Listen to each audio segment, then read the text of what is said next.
Hello and welcome to another episode of the Confident Musician Show. We're going to be sharing 5 pro tips on how to ask for critical feedback for songwriters and musicians today. My name is Brett Cusack and I am a confidence coach for musicians. And at the Confident Musician, we help musicians to overcome self-doubt and overwhelm and create more confidence than you ever thought possible so you can make music, make a difference, and share your unique talent. Alrighty, before we get into today's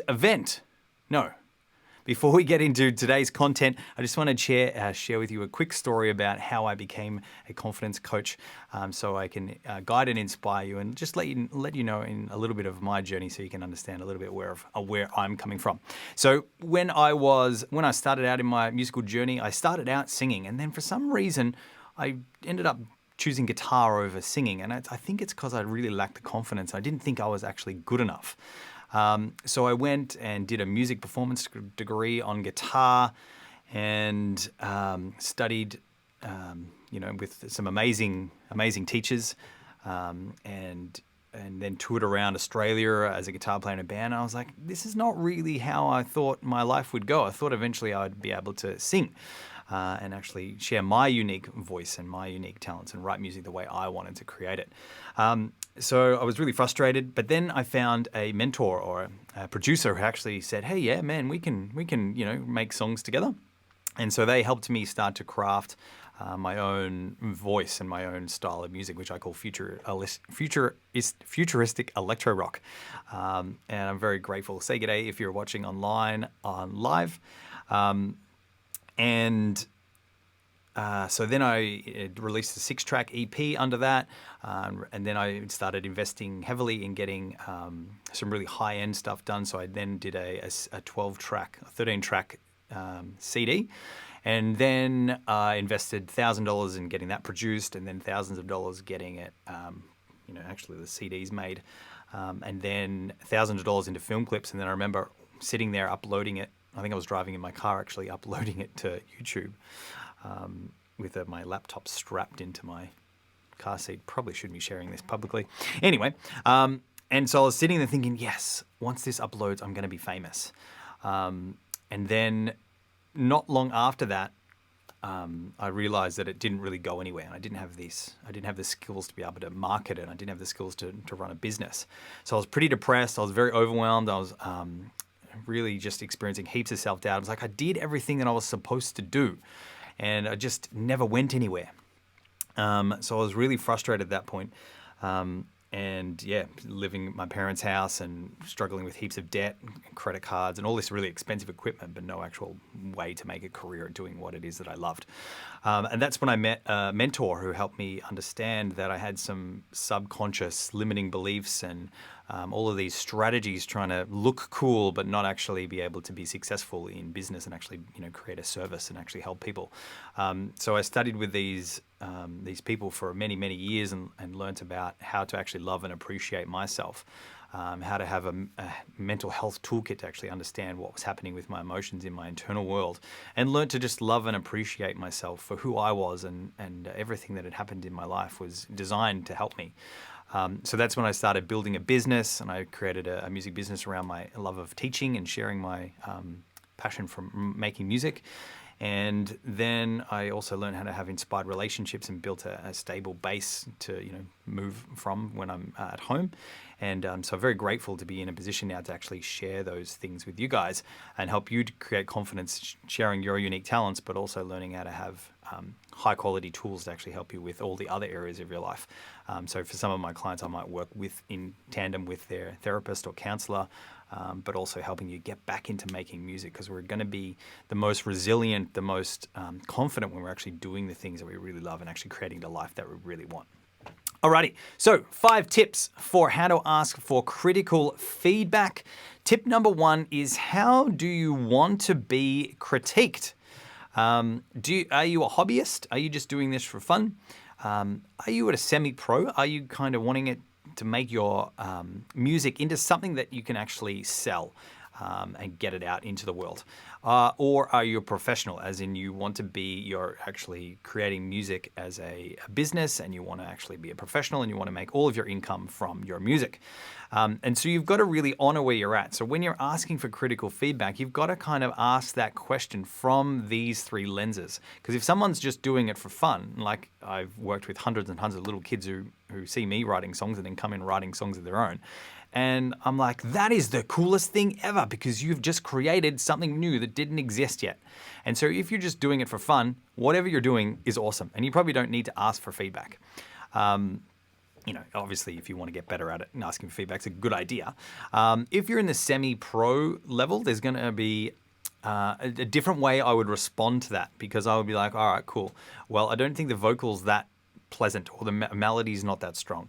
And if you're a professional level, then we would be talking at a whole nother thing like who's the target audience and all of these kind of other questions around what it is that you're doing to really frame how that you actually want to be critiqued. So tip one is how do you want to be critiqued and what one of those three levels are you in? Are you a hobbyist for fun? Are you a semi-pro where you're making something that's pretty good but it's not necessarily your bread and butter? And are you a professional? And then you've got to really honor where you're at along your journey. Tip number 2 is what style or genre is the music in? There's no point in asking for critiques from people that don't really like the style of music that you're in. So you might like to list what sort of music that you sound like. So for me, I sound like Muse or 30 Seconds to Mars or Imagine Dragons, 21 Pilots. And I'm also in this kind of rock space, but it's kind of pop and it's kind of I've got some electronic elements in there. So when you're asking for critical feedback, say that that's what it is so that when people might be reading it to give you feedback, or if you're asking a professional to give you feedback, they're actually like, oh yeah, cool. This is not my style of music, but this is what I think. But if someone's like, oh, I'm a heavy metal, I write heavy metal, and then you're trying to ask for your feedback on your country music song, they might just not be into it. So let people know what style of music it is so that they can then give you constructive feedback based on the fact that they actually like the style of music or don't like the style of music, and then they can give you that feedback. Tip number 3 is what specifically do you want feedback on?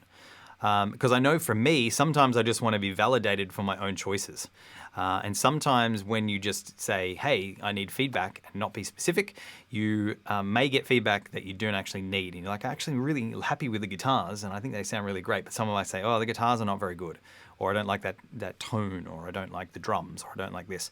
And if you're actually happy with that, you might actually get this feedback like, oh, maybe I should change those things, and then get distracted from what you actually need. So when you're asking specifically for what you want feedback on, you might be talking about, I need help with the arrangement. Does it make sense in a pop context? Does it make sense in a classical music context, or a film score context, or a pop song or a rock song or a heavy metal song or progressive rock or whatever it might be.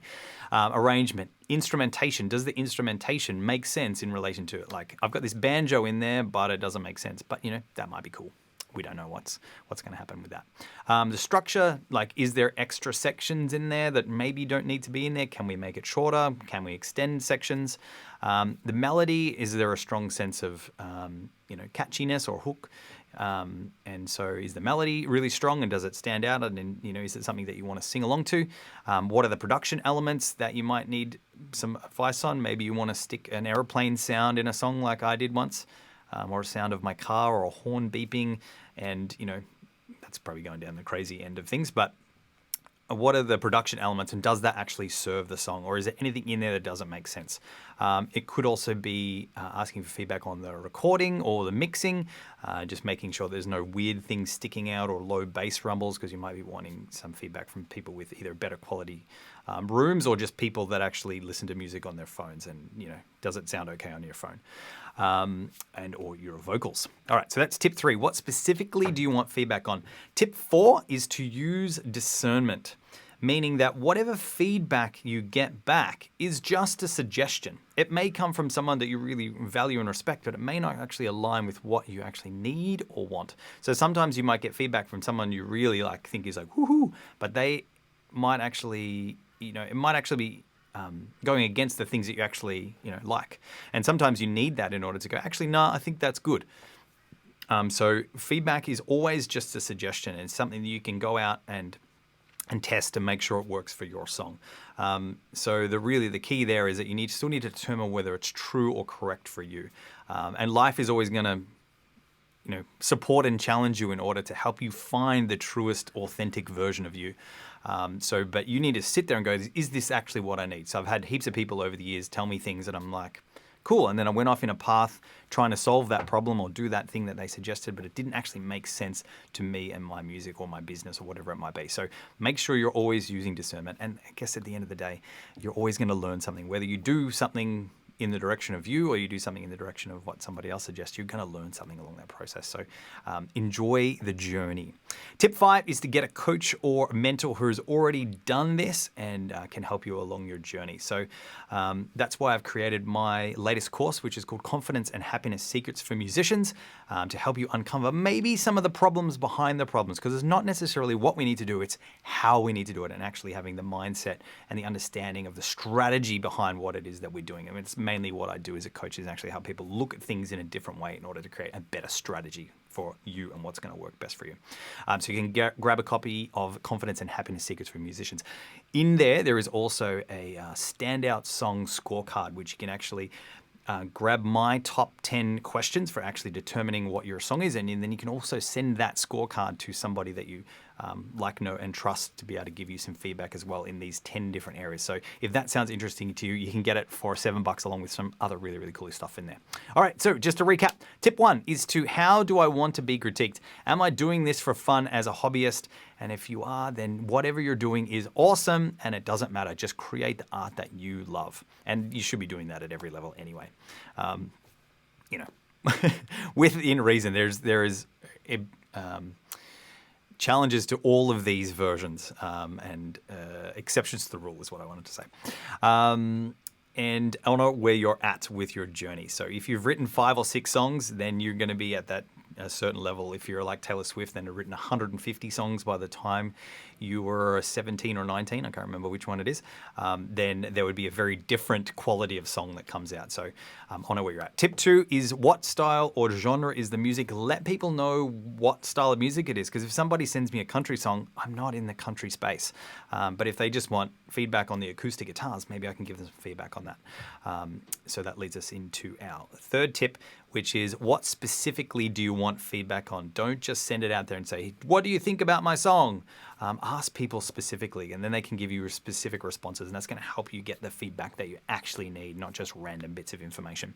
Tip 4 is to use discernment. All feedback is just a test. You still need to determine whether that feedback and information is actually true for you and is actually the thing that you actually want to go down the rabbit hole of trying to fix or solve or improve. And tip 5 is to get a coach or mentor to help you along your journey. If you are curious about what we do at The Confident Musician, you can book a quick Q&A call with me and we can figure out what it is that you need. I can figure out what your challenges are and whether we might be the right people to help you along your journey. If you've loved this video, please check a like or check a comment in the comment box below and let us know what you found useful, valuable, interesting, or what maybe some of your tips could be for asking for critical feedback. And if you know somebody who does need help with asking for critical feedback, please flick this across to them in a DM or share it with them or tag them in this post. Until next time, make music, make a difference, and I will see you on the next one. Bye-bye.